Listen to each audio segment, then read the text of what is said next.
इतने दिनों से मेरे जैसे भूतों की कहानियां देख रहे हो, लेकिन अभी तक सब्सक्राइब नहीं किया। क्यों? इसकी सजा मिलेगी। इस वीडियो में दिखाए गए नाम, वर्ण, व्यवसाय स्थान और घटनाएं सभी काल्पनिक है। इसका किसी मृत्यु व्यक्ति या जीवित व्यक्ति से कोई संबंध नहीं है। अगर इसका किसी वास्तविक घटना या चरित्र से कोई संबंध पाया जाता है तो यह मात्र एक संयोग होगा। इस वीडियो में कुछ डरावने तत्व दिखाए गए हैं और उसे परिपक्व को दर्शकों के लिए उपयुक्त है। हर रोज की तरह भोला आज भी सुबह जल्दी उठ गया था। वो इस गांव का सबसे छोटा और बहादुर नाविक है। गांव की नदी में वो नाव इस तरह चलाता है जैसे कोई सड़क पर गाड़ी चला रहा हो। उसकी नाव एक लकड़ी से बंधी रहती है। वो उसे खोलता है और तभी उसे अपने पैरों के पास किसी के होने की आहट महसूस होती है। होने के कारण उसे कुछ नहीं दिखता। वो अपनी सांसें रोक लेता है। उसे लहरों की आवाज में किसी के दर्द से कराहने की आवाज आती है। बचाओ! उसे अपने पैरों पर किसी के हाथ महसूस होती ही पंडुबा! चीखता है। पंडुबा! भोला चिल्लाता हुआ गांव की तरफ भागने लग जाता है। पंडुबा! पंडुबा! पंडुबा! वो हाफता हुआ गांव वालों को कहता है, मैंने पानी के दानव पंडुबा को देखा।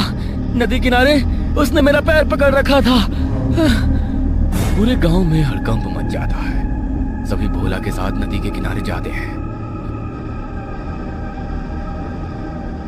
गांव के सभी लोग झुंड बनाकर चल रहे थे, लेकिन सभी के मन में पंडुबा का डर बना हुआ था। सभी सावधानी से भोला की नाव के पास जाते हैं, लेकिन वहां कोई नहीं दिखता। तभी गांव के सरपंच विष्णु जी को पानी के बीच में कुछ हलचल दिखाई देती है और साफ देखने पर पता चलता है कि विष्णु ने जिस चीज की हलचल देखी थी वो केवल एक लकड़ी का टुकड़ा है। सभी चैन की सांस लेते हैं, लेकिन तभी भोला की नाव के अंदर से एक आदमी उठता है। उस आदमी के कंधे पर एक छोटा सा बैग था। ये देखकर गांव के आधे लोग भाग जाते हैं और बचे हुए वहीं खड़े रहते हैं। विष्णु जी हिम्मत दिखाते हुए कहते हैं, पंडुबा, पानी की गहराइयों में वापस चले जाओ। पंडुबा, ये कौन है? आज तक कोई इंसान नहीं देखा जो मुझे देखकर भाग रहे हो। तुम कौन हो और यहाँ नदी के किनारे कैसे आए? अमित चारों तरफ लोगों को देखता है। उसके कपड़े देखकर सभी आश्चर्य में पड़ जाते हैं, क्योंकि उसने इंडियन नेवी की ड्रेस पहन रखी थी। मैं इंडियन नेवी ऑफिसर अमित राज हूँ। कुछ रात पहले मैं अपनी टीम के साथ महासागर में एक मिशन पर था। अचानक बादल फटने के कारण मौसम खराब हो गया और हमें पता चला कि दी गई जानकारी गलत थी। हम समुद्र की गहराइयों के बीच में लहरों से लड़ रहे थे। उसी वक्त एक जोरदार तूफान में हमारा शिप फंस गया और कैप्टन का संतुलन बिगड़ गया। मैं कब शिप से नीचे गिर गया मुझे याद भी नहीं। हम लोग एक कहावत कहते हैं कि कागज की कश्ती को भी किनारा मिल जाता है। मैं बेहोशी की हालत में आप लोगों के गांव पहुंच गया। मुझे किनारा मिल गया, लेकिन मेरी मंजिल अभी दूर है। आप लोग बस मुझे नदी के पार छोड़ दीजिए ताकि मैं वहां जाकर अपनी टीम को इन्फॉर्म कर पाऊं। सभी अमित की बातें चुपचाप सुन रहे थे। कोई कुछ नहीं बोला और विष्णु जी कहते हैं, ये लड़का हमारा मेहमान नहीं है, ये पंडुबा का शिकार है। क्या आप लोग चाहते हो कि वो दानव अपना गुस्सा हम पर निकाले? सभी गांव के लोग एक दूसरे को देखने लगते हैं। आप लोगों का जवाब मुझे मिल गया। इस लड़के को वापस वहीं फेंक दो जहां से वो आया है। सभी लोग अमित की तरफ आगे बढ़ते हैं और तभी अमित अपनी गन निकालता है और हवा में फायर करता है और सभी गांव के लोग पीछे हो जाते हैं। तुम लोगों ने अगर मुझे मारने की कोशिश की या ऐसा सोचा भी तो अगली गोली तुम्हारे सर में जाएगी। इस लड़के को यही छोड़ दो। वैसे भी ये पंडुबा का शिकार है, लेकिन किसी भी गांव के व्यक्ति ने इसकी मदद की तो उसे गांव से निकाल दिया जाएगा। सभी किनारे से जाने लगते हैं और अमित वहीं रह जाता है। सभी के वहां से जाने के बाद अमित चैन की सांस लेता है।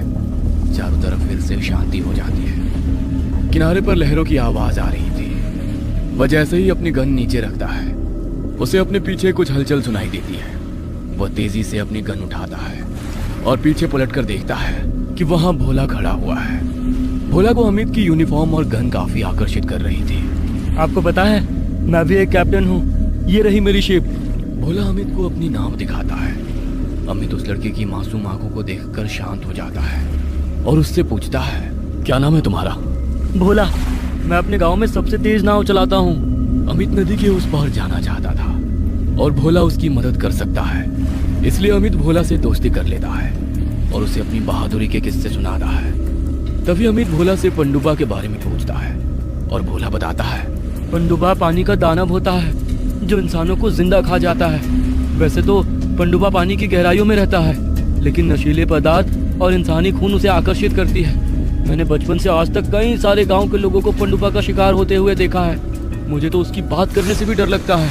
क्या तुम्हारा उससे सामना हुआ है? नहीं, लेकिन मेरे पिताजी ने उसका सामना किया है। मेरे पिताजी को शराब पीने की बुरी आदत थी। एक रात जब मैं और मेरी माँ घर पर थे तो माँ की अचानक तबीयत खराब हो गई। इलाज के लिए नदी के पार जाना था।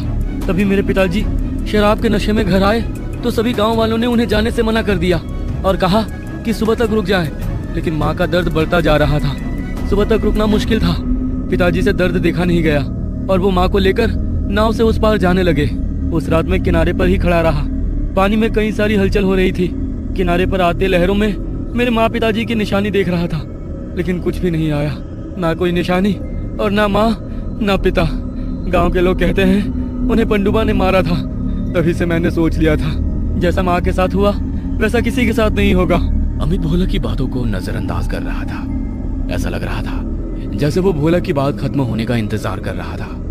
उसने बात काटते हुए कहा, भोला क्या तुम मुझे उस पार छोड़ सकते हो? भोला ने नदी की तरफ देखा और जवाब दिया, हाँ। भोला और अमित नदी को पार करने की तैयारी करने लग जाते हैं। वो दोनों रात में नदी पार करने का निर्णय करते हैं, क्योंकि दिन में किसी गांव वालों ने अगर उन्हें साथ में देख लिया तो भोला को गांव से बाहर कर देंगे। वो दोनों गांव वालों की नजरों से छुप छुप कर नाव तैयार कर लेते हैं। अमित के पास एक छोटा बैग रहता है जिसमें जरूरत का सारा सामान रखा हुआ रहता है। वो उसमें से कुछ औजार निकालता है और जैसे ही भोला उसके पास आता है वो बैग बंद कर लेता है। भोला अपने साथ जानवर का मांस लाता है और कहता है, पनडुब्बा का पेट मगरमच्छ जैसा होता है। अगर उसका पेट भरा हुआ है तो वो कुछ नहीं कर सकता, इसलिए मांस के कुछ टुकड़े रख लिए हैं। नाव किनारे से निकल लेते हैं। धीरे धीरे वो गांव से दूर जा रहे थे और पनडुब्बा के करीब आ रहे थे। अमित कुछ मांस के टुकड़े पानी में डाल देता है। आज रात लहरें शांत लग रही थी। आधा रास्ता निकल गया था। दोनों में उम्मीद बढ़ गई थी। अमित अपने बैग में से छोटा रेडियो निकालता है और आसमान में लहराते हुए उसमें सिग्नल ढूंढने लगता है। तभी अमित को कोहरे में दूसरी तरफ का टापू दिखाई देता है। उसके चेहरे पर मुस्कुराहट झलक आती है। तभी वो अपने छोटे बैग से शराब की बोतल और सिगरेट निकालता है। भोला अमित की इस हरकत को देख चौंक जाता है और अमित को मना करने के लिए नाव के चाबुक को छोड़कर अमित को रोकता है और अमित का हाथ पकड़ लेता है। अमित गुस्से में भोला को दूसरी तरफ धक्का देकर कहता है, अब तू मुझे रोकेगा?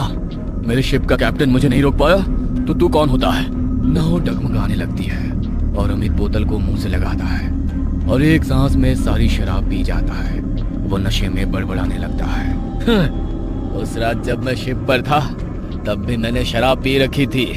सच बात तो ये है कि शिप को कुछ नहीं हुआ था, मैं ही गलती से गिर गया था। लेकिन देखो अब भी मैं जिंदा हूँ। मेरा कोई कुछ नहीं कर सकता, तुम्हारा पनडुब्बा भी नहीं। पनडुब्बा पनडुब्बा बोल के मेरा दिमाग खराब कर दिया था। मैं किसी पनडुब्बा से नहीं डरता हूँ। अमित अपने झूठे गुरूर में जोर जोर से हंसता है। वो नशे में धुत था। भोला खुद को संभालता है और चाबुक उठाता है। तभी उससे पानी में से कुछ आवाजें सुनाई देती है। अमित पानी में टॉर्च से देखता है तो उसे कुछ नहीं दिखता है, लेकिन जैसे ही वो पलटता है वो देखता है कि भोला के पीछे पनडुब्बा खड़ा हुआ है। ना निकले। वो अपने पीछे देखता है कि काली चमड़ी और लाल आंखों वाला पनडुब्बा खड़ा हुआ है। डर से भोला का पेशाब निकल जाता है। पनडुब्बा अपना बड़ा सा मुंह खोलता है और भोला के सर पर अपने चाकू से नुकीले दांत गड़ा देता है। अमित जैसे ही आगे बढ़ता है पनडुब्बा भोला को पकड़कर पानी में ले जाता है। उसकी चीख ने अंधेरी रात को और भी ज्यादा खौफनाक बना दिया था। अमित के सामने पनडुब्बा भोला को मार डालता है और अमित कुछ भी नहीं कर पाता है। अमित की नाव वह बीच मझधार में थी। एक तरफ उसकी मंजिल थी जहां वो अपनी बाकी की जिंदगी इसी तरह झूठे गुरूर और नशे के साथ बिता सकता था, और दूसरी तरफ गांव के लोग जो भोला की मौत की खबर सुनकर उसे भी मार डालेंगे। उसे कुछ समझ नहीं आ रहा था। तभी उसके छोटे बैग में रखा रेडियो का सिग्नल सुनाई देता है।